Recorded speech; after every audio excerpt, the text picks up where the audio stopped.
Hola, muy buenos días y bienvenidos al proyecto IPG Patshala de español.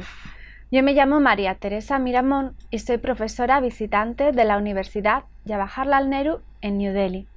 En esta universidad imparto asignaturas de Historia de España del siglo XX y de Literatura española medieval y del siglo XX. También doy diversas asignaturas de lengua española. En esta ocasión vamos a comenzar con el módulo 24 del paper 13, que se titula Silvestre de Balboa, en Cuba. En este escrito vamos a hablar sobre la representación de la literatura criolla del siglo XVII en Cuba. Para ello nos centraremos en la vida y en la obra de Silvestre de Balboa, autor nacido en Las Palmas de Gran Canaria y que ya en la edad adulta se trasladó a Cuba. Asimismo, nombraremos las características más destacadas de las circunstancias dentro del contexto cubano del siglo XVII. Considerado el autor que escribió el primer texto literario cubano, poco se conoce sobre él. Muchos de los datos de los que disponemos son vagos e inconcretos, y a veces hasta inexistentes. Con todo, gracias a los ensayos de diferentes autores que recogen análisis y reflexiones sobre su obra, además de información de gran importancia sobre su contexto, llegaremos a valorar la figura de este escritor y su enorme significancia dentro de la literatura criolla del siglo XVII. Es a través de los estudios realizados sobre su poema Espejo de Paciencia que podemos llegar a conocer más acerca de la historia de este personaje. En la obra se ven reflejados aspectos del contexto histórico, social y cultural en el que se encontraba inmerso el autor. A través de este bloque haremos un análisis de los rasgos más significativos de la vida y la obra de Balboa, para así poder ampliar nuestro conocimiento sobre los autores criollos en Hispanoamérica. Poco se ha dicho sobre este autor, que para muchos puede ser completamente desconocido. Sin embargo, nos sorprenderemos con todo lo que representó para la literatura del momento. Vamos a comenzar entonces con el primer apartado de este módulo, que habla sobre el contexto del autor y de las circunstancias históricas de Cuba. En la Cuba del siglo XVII comienza a producirse un cambio en las actividades económicas practicadas hasta el momento. Durante la primera mitad del siglo, el comercio de cueros y la minería del cobre fueron la base de la economía de la isla. En su segunda mitad se inicia un incipiente desarrollo de la producción azucarera y el cultivo de la hoja de tabaco, producto que se había hecho muy popular, como el rape o tabaco molido. Se había hecho muy popular en las cortes europeas, alcanzando muy buen precio. Como consecuencia de este inicial desarrollo de lo que llegaría a ser la industria azucarera, se produjo el incremento de la introducción de esclavos africanos.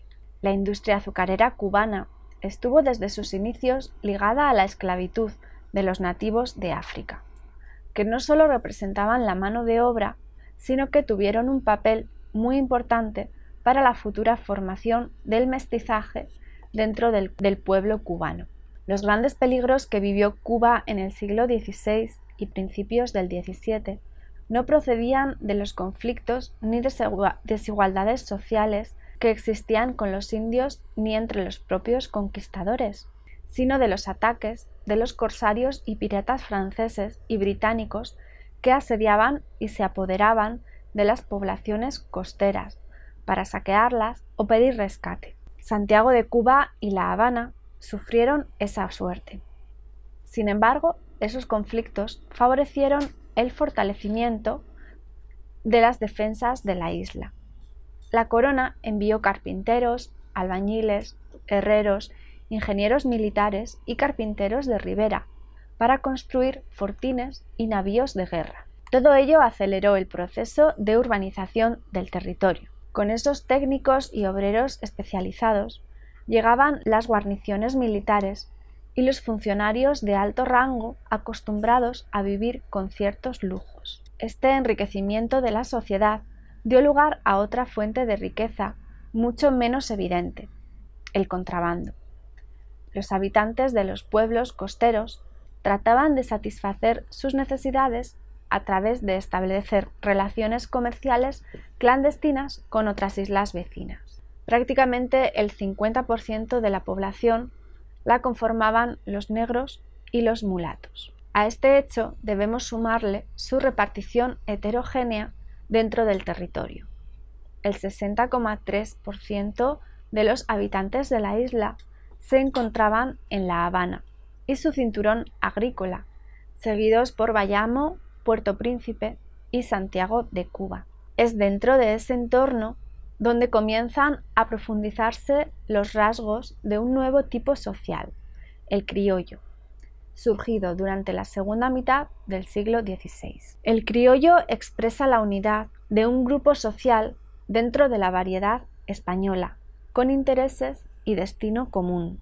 Se trata del resultado de la mezcla, selección y creación de los elementos sociales y culturales que confluyen en la isla. Nacidos en Cuba, sin nexos con la tierra de sus progenitores, comenzarán de forma gradual a separarse en gustos, costumbres y condición. Si el siglo XVI vio nacer al criollo, es durante el siglo XVII, como hemos visto en bloques anteriores, que se produce el desarrollo de la sociedad criolla. A esta segunda etapa pertenece el autor Silvestre de Balboa. A continuación tenemos una fotografía de la Catedral Metropolitana de Nuestra Señora de la Asunción, que va a tratar sobre la biografía de nuestro autor. La autora, la investigadora Castro Morales, en su artículo sobre Espejo de Paciencia, nos proporciona la información en la que hemos basado la confección de la biografía del autor. Para ello, destacaremos los hechos más significativos que se conocen en la actualidad sobre él. Silvestre de Balboa Troya y Quesada es considerado el fundador de la literatura cubana. Nació en Las Palmas de Gran Canaria en 1563, según se deduce de su partida de bautismo encontrada por Agustín Millares Carló, y murió aproximadamente en 1644 en Santa María del Puerto del Príncipe, la fecha establecida para su viaje a Cuba. La ambigüedad de los datos con los que contamos nos dejan un dilatado periodo, desde la etapa de su adolescencia hasta los 45 años. Pero lo que sí que sabemos es que allí se estableció como escribano en Puerto Príncipe y se casó con una criolla, Catalina de la Cova, y a su vez hija de canario y cubana. A pesar de ser el autor del poema que fundó la literatura cubana, Balboa solo ha sido hasta el momento objeto de estudios puntuales, dejando a un lado la interesante monografía del cubano Enrique Sáinz, Silvestre de Balboa y la literatura cubana. Para tratar de acercarnos lo máximo posible al perfil de Balboa y los rasgos esenciales de su obra, sentimos la necesidad de indagar en las historias de la literatura cubana o canaria. Y para conseguir una más profunda información en diferentes artículos y en las ediciones críticas que se han publicado tanto en España como en Cuba sobre Espejo de Paciencia. El gran desconocimiento que existe de Balboa puede ser debido al hecho de que el texto de su poema salió a la luz pública de forma tardía, puesto que la primera edición cubana se sitúa en el año 1928 y en Canarias más tarde todavía. Fue dado a conocer en la edición de Lázaro Santana en 1982, de su obra Espejo de Paciencia. Este es considerado el primer poema épico escrito en Cuba, cuyo texto se conserva. Tiene fecha del 30 de julio de 1608 en la villa de Puerto Príncipe. La obra presenta un relato verídico ubicado en el puerto de Manzanillo en 1604.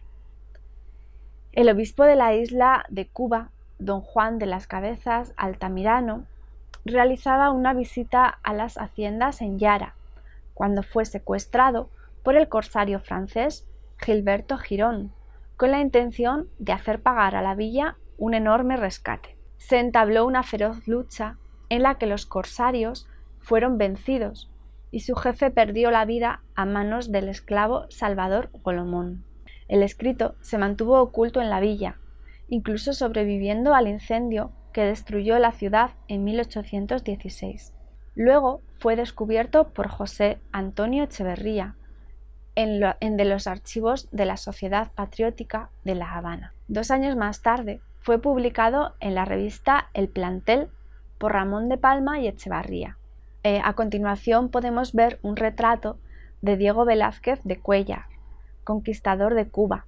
Para la realización de tal análisis nos basamos en el artículo de Castro Morales, en el que la autora proporciona datos muy interesantes a la par que relevantes para la comprensión de aquella originalidad de la que hablamos. En primer lugar, destaca en el poema la actitud rebelde del autor. No se sabe si consciente, en contra de los modelos estilísticos establecidos en el siglo XVII. Balboa fue influenciado solamente en parte por el modelo metropolitano. Sin embargo, dejó de seguir muchas de las ideologías que estaban en auge en aquel momento. Es interesante mencionar que el escritor quiso reflejar en su poema la realidad social cubana de la época, es decir, los inicios de la sociedad colonial cubana. Para aquel entonces, y dentro de ese ambiente, Balboa se encontraba ya en la isla y enseguida se identificó con la realidad del entorno cubano. El comercio ilegal, como ya se ha mencionado, era una práctica asidua en la época en la que nos encontramos, y a pesar de atentar contra el orden económico español, representaba una fuente de ingresos para los habitantes de aquellas áreas apartadas que se encontraban en el interior de la isla. Mientras La Habana se enriquecía con el comercio, los isleños del interior trabajaban en la agricultura y la ganadería. El tráfico de cueros y de carne constituía su principal fuente de dinero. Por este motivo, no resulta extraño que en el poema el rescate que los bayameses, los ciudadanos de Bayamo, pagaron por la libertad del obispo Cabezas Altamirano, estuviera compuesto por cueros y carne. Así nos lo describe Balboa. Vamos a leer un pequeño fragmento del poema. Dice así: al fin se concretaron en 1000 cueros por el rescate del pastor Benigno, y 200 ducados en dineros, 100 arrobas de carne y de tocino, sin otras cosas para los guerreros que en Yara hicieron tan loco desatino, que esto del dar allana inconvenientes y ablanda a todo género de gentes. Todos los críticos coinciden que en el poema se ve muy reflejada la idea del colectivismo y del sentimiento insular cubano. El grupo de heterogéneo y variado de guerreros constituye la figura del héroe colectivo, valiente, que lucha contra la amenaza foránea, es decir, contra la amenaza extranjera, y es su objetivo común. La mezcla racial del grupo se refleja en el poema a través de Rodrigo Martín, descrito como indio gallardo. El bravo portugués, que corresponde a Miguel Herrera, o Salvador, el negro de nombre simbólico entre otros negros esclavos y blancos criollos. El canto segundo está básicamente destinado a la detallada descripción de los combatientes. Cabe añadir que en alguna ocasión Balboa dota de una grandeza épica a estos hombres, anteponiéndolos a sus modelos de la literatura culta. Así podemos verlo cuando habla de Martín García, con su pluma de gallo en el sombrero, más galán que Reinaldos ni Rugero. Además, se puede observar que entre el grupo de soldados no parece haber ningún individuo procedente de la península, sino que todos corresponden a orígenes isleños, indios, etíopes, cubanos o canarios. Así se describe en el poema. Vamos a leer otro fragmento. De Canarias, Palacios y Medina pasan armados de machete y dardo Juan Gómez natural con punta fina y Rodrigo Martín, indio gallardo. 4 etíopes de color dendrina y por la retaguarda, aunque no tardo, va Melchor Pérez con aguda punta, que con su amago hiere y descoyunta. Destaca, por lo tanto, un carácter solidario y autonomista en espejo de paciencia. Esta rebeldía corresponde a la parte del poema en la que el español se presenta como un intruso dentro del barco pirata francés. En esto un español que por su suerte viene por tangomango del navío, se echa a nado huyendo de la muerte, que el miedo solo para huir da brío. Mas Pedro de Vergara, varón fuerte, que vio del español el desvarío, tras él se arroja al agua y alcanzólo y a cuchilladas lo rindió y matólo. En el poema se observa la descripción del momento en el que el pirata francés se siente insultado cuando es atacado por Salvador, el etíope. Así lo refleja Balboa en boca de Girón, que dice: ofendido de un negro con vergüenza. Salvador acaba con Gilberto Girón metiéndole la lanza en el pecho, y en el momento del clímax épico el autor presenta el siguiente discurso: oh Salvador criollo, negro honrado, vuelve tu fama y nunca se consuma, que en alabanza de tan buen soldado es bien que no se cansen lengua y pluma, y no porque te doy este dictado, ningún mordaz entienda ni presuma que es afición que tengo en lo que escribo a un negro esclavo y sin razón cautivo. Y tú, claro vayamo peregrino, ostenta ese blasón que te engrandece, y a este etíope, de memoria digno, darle la libertad, pues la merece. De las arenas de tu río divino, el pálido metal que te enriquece, seca, y ahora antes que el vulgo hable, a Salvador el negro memorable. Así pues, pidiendo la libertad de un esclavo, defendiendo a un negro, Balboa nos muestra las ideas de alguien que vivía en una realidad en la que la esclavitud estaba a la orden del día. El autor integra versos de precisión cronológica con escenas mitológicas que le proporcionan a la obra un espacio imaginativo. En ella se mezclan motivos típicos tradicionales cubanos como faldas típicas indígenas, las nahuas, o instrumentos propios de la región. Bajaron de los árboles en nahuas las bellas amadríades en nosas, con frutos de ciguapas y macaguas y muchas pitahayas olorosas. De Birijí, cargadas y de jaguas, salieron de los bosques 4 diosas, dríades de valor y fundamento, que dieron al pastor grande contento.